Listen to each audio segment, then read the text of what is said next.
Hey, everybody, welcome to the Jimmy Dore Show. I'm here with Ron Placone and Steph Zamorano. How are you? Hi, Jimmy. I'm wonderful, Jimmy. How are you? I'm doing great. I think this shirt is nicer in person than it looks on screen. Nice one where I'm sitting, man. I dig it. Oh, thank you, Linen. Don't want to brag. Okay. It's a cotton linen blend. Oh, there, now it looks nice. So our good friend Kyle Kulinski goes on Fox News every once in a while to debate different topics with right-wingers, which is fantastic. He does a great job at it. And here they're going to try and watch what the... So Trump made a speech. He was in Ohio and doing a rally. And he said that the Democrats are too far left. And that if the Democrats get elected, that there's going to be... their taxes are going up. Crime's going to be crazy. It's going to be horrible. And so they ask, well, are the Democrats too far left? And well, let's just show you how easy it is to debunk the current right-wing talking points, or the current, I wouldn't even call them right-wing, because the Democrats say the same shit about the corporate Democrats say the same thing about progressive policies. But so how easy it is to knock down talking points and bogus attack pieces against progressive programs and ideals and ideas and policies. So Kyle's going to show you he's going to do it perfectly. Here they ask first. They ask the right winger: Is the Democrats too far left? Here we Chris, go. to you, the president seems to feel as though he's got a winning strategy here in saying that Democrats are too far to the left to be part of the mainstream for traditional crossover voters. Winning strategy? I don't think he has to say it. I think we just have to listen to them. I mean, this chaos that you've been reporting on this weekend that went on in Portland with the ICE facility there, with candidates in New York calling ICE agents Nazis and calling for the shutdown of ICE. The Sarah Jong woman, who's now an editorial board member of the New York Times, calling out, whites and white men particularly, and making some really despicable comments. I mean, they're truly unhinged in a way we've never seen. I don't think Trump has to do much heavy lifting, frankly. Let them do all the talking. I mean, first of all, those are definitely the core of the Democrat. Even Democrats are calling for they're not calling for the abolishment of ICE. A few Democrats are, not the leadership. And it's amazing that they got to go. First of all, ICE pretty unpopular right now. That's your big. They don't like ICE. I think. And then I think there are 19 guys or 19 members of ICE that don't like ICE. Yeah, yeah. There's a lot of right. I just wonder what it's like waking up in the morning being like a far right-wing radio host. Like you just wake up and you're like, somewhere somebody said something not nice about a white man, and I'm here to serve and protect. I'm on it.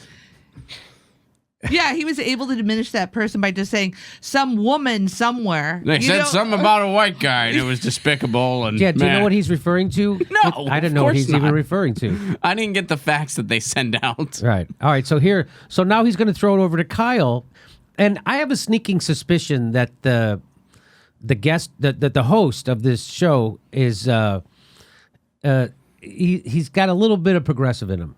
I don't know about how much, but he's got a little. Or maybe the producers are of this show or this segment are a little, because you see what I mean. You might have just outed them and they're going to get fired now. Oh, I should shut up. Maybe. I'm sorry. It's Fox News, dude. Here we go. Watch this. Should moderate Democrats worry about this far left push? No, I think that the far left is actually the way for Democrats to win, believe it or not. So when you look at the polls and you look at all the substantive policy issues, the American people overwhelmingly support Medicare for all, for example. They overwhelmingly support free college. They overwhelmingly want to end the wars. So he's exactly right. So we're called far left because we're advocating for positions that he's delineating right now that the majority of the country is for. This isn't the far left, meaning only 10% of the Democrats are for this. No, this is more than 50% of the country is for this, let alone Democrats. So the problem of the Democrats is not that they're too far left. The problem that the Democrats is that they're too corporate and they don't fight for their voters. And the voters know it, which is why half of them didn't show up last time. So here he is delineating it perfectly. No, actually, all the things that the far left is advocating for, super popular. So when you go issue for issue, the American people are actually with the far left. And in fact, President Trump, when he ran in 2016, stole some of those issues. He ran against the wars. He ran against the trade deals. If anything... Hold on. Whoa. Hold on, that was 30 seconds. You're making a lot of sense. Someone said something mean about a white man. Let's go back to that. Stay on task. I thought that was going to happen too, but he actually interrupts and kind of compliments Kyle. Let's listen. You might have a point. He also said he wasn't going to touch any of the entitlements, Social Security or Medicare. So do you see what I mean about that guy? Oh, he also said he wasn't going to touch the entitlement. Like, he's trying to do.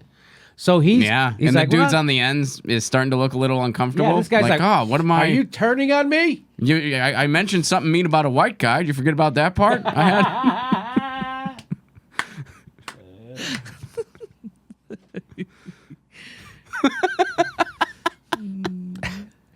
So here we go. Good point in terms of where the Democratic Party is headed. There's a lot of Democratic socialists beginning in New York that have started to knock folks off, longtime Democrats. Tuesday's primary in Missouri, Cori Bush, Democratic socialist, taking on... So now he goes to a videotape of someone interviewed Cori Bush and asked her how much taxes are you, because she's advocating taxing the wealthy and they should pay their fair share. And someone goes, well, how much? What percentage should a rich person pay? And she didn't have an answer ready. And my answer would be, well, I know Mitt Romney's secretary shouldn't pay a higher rate than Mitt Romney does. That's what I would say. Mm-hmm. I would say we need to tax capital gains the same we tax worked for income, right? Why does worked income get taxed, but rich people who don't work get taxed lower? That's what she's supposed to say. And they just gave a tax break. $1 trillion tax break. So you can't. So she didn't have any of that. Right. He kept saying, "Well, what's the?" And she just goes, "Well, 46% or something like that." Which is just, that's not what I just said is what you're supposed to say. Mitt Romney's secretary shouldn't pay a higher rate than he does. They shouldn't have just given whatever I repeal that $1 trillion giveaway they just gave to the wealthy. I would say things like that.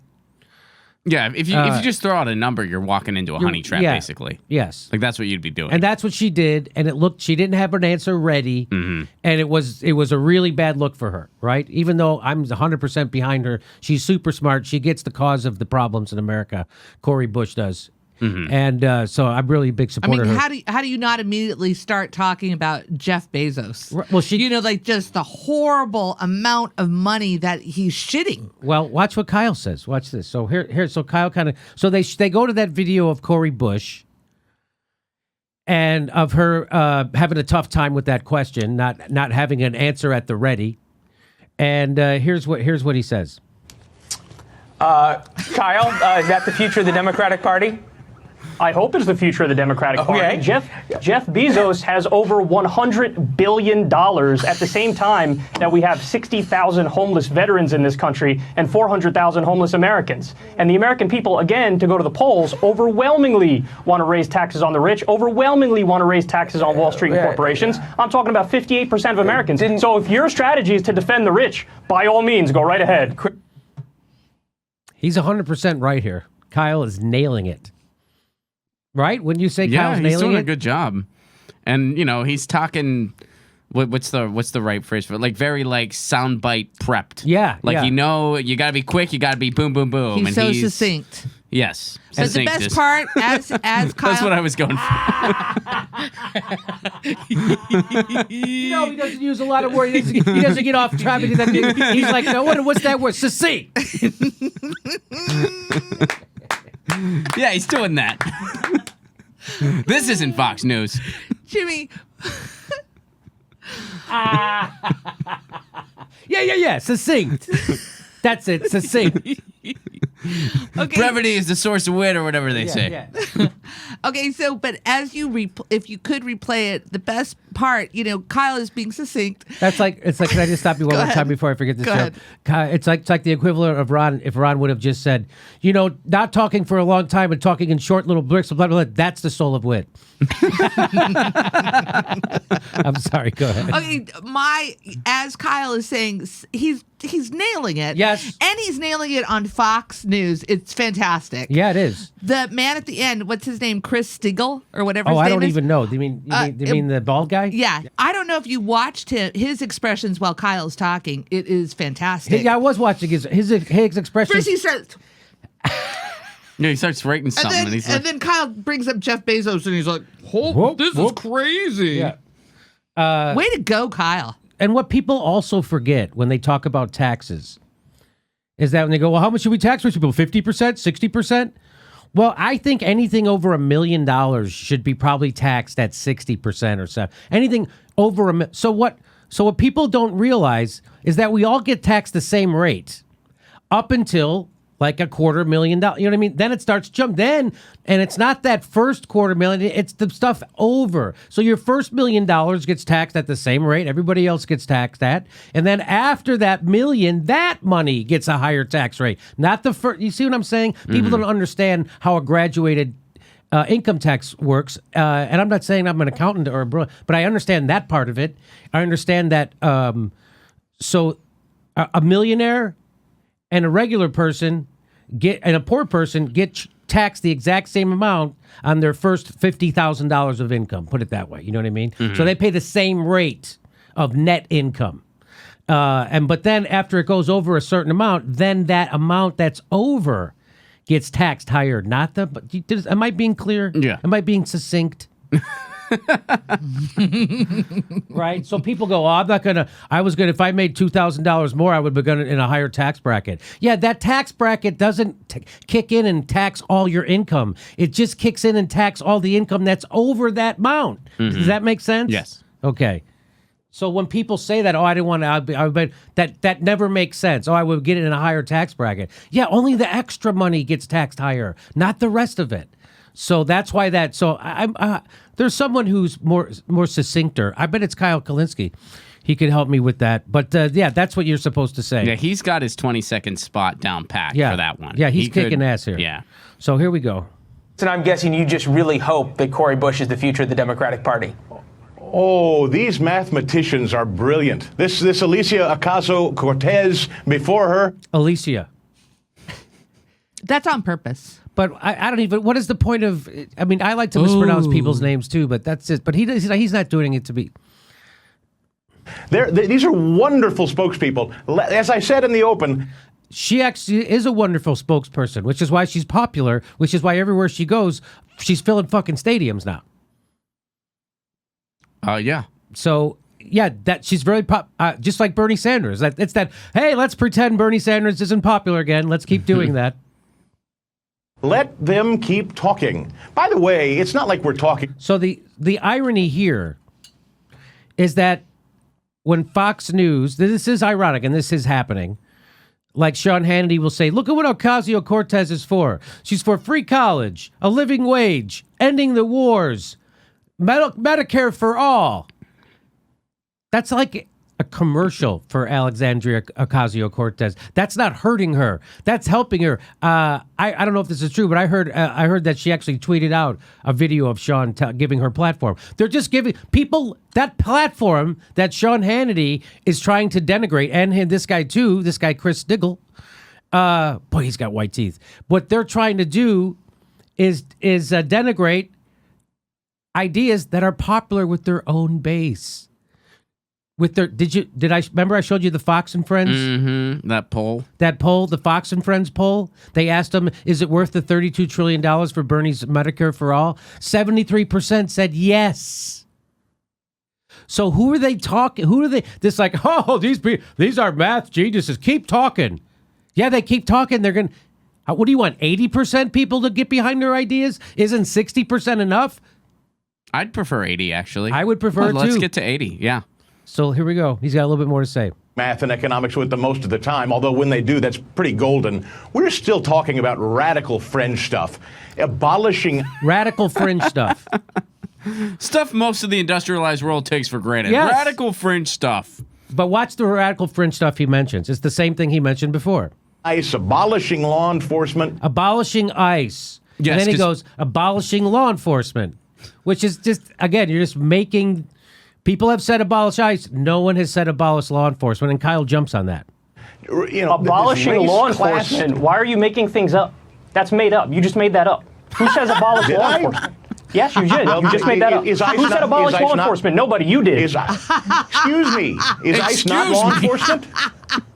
Customs and Border Protection already protects the border. ICE was created in 2003, and by the way, there are allegations Is of ICE them not literally law doing enforcement? slavery. That was my and that was question. proven in Is a ICE court of not law. Fellas, 1 second. 1 second. Kyle, you made a point about polling. Ending ICE or abolishing ICE does not play well in polls in the heartland. That is not a popular thing in Michigan, in Ohio, and in Missouri.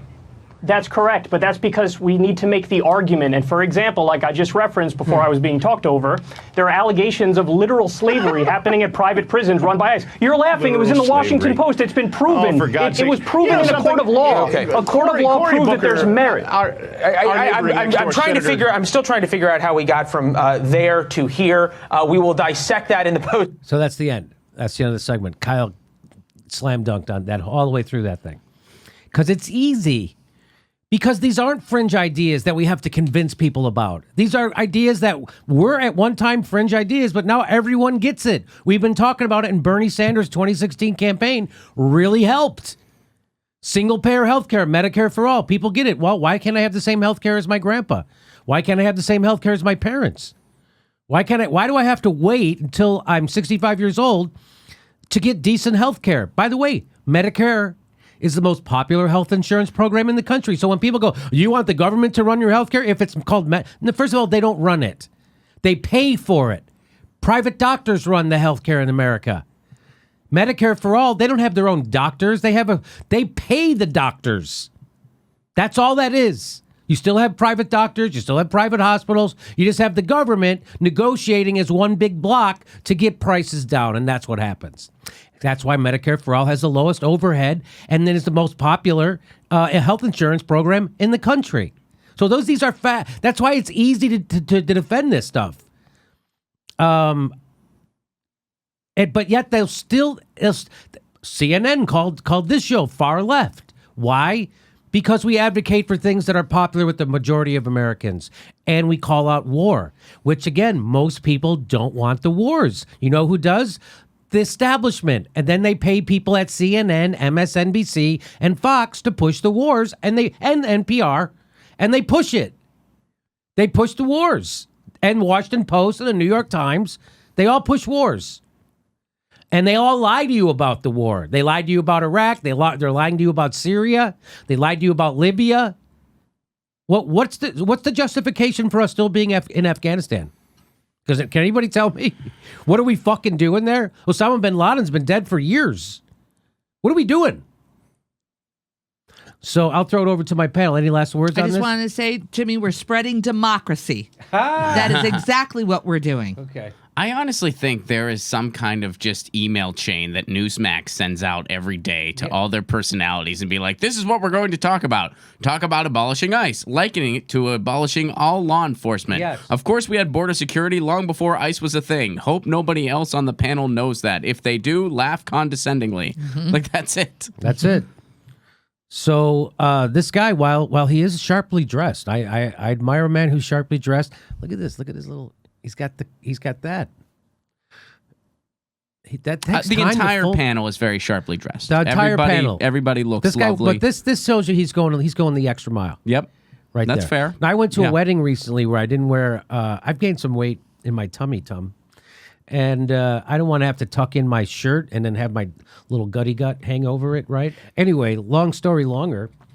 I was just going to wear a really nice high end shirt and then just have it untucked. Right. And you can't wear a tie with an untucked shirt. You look like unless you're Macaulay Culkin. But you know what I mean. So I was just going to go with a suit coat, and I was like, well, I'll dress it up. I'll get a little like that, and that's what I did. I got a little Kerchief. Yeah. Chiefs. I don't have a tie, but I had that thing. It looked pretty. In my head, it looked badass. In my head.